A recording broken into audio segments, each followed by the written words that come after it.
அழகு குட்டி செல்லம் உன்னை அள்ளி தூக்கும் போது உன் பிஞ்சு விரல்கள் மோதி நான் நெஞ்சம் உடைந்து போனேன்.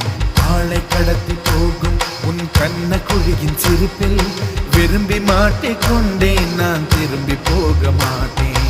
அம்முனி என் பொம்முனி, மம்முனி என் மின்மினி, உனக்கு தெரிந்த மொழியிலே எனக்கு பேச தெரியல.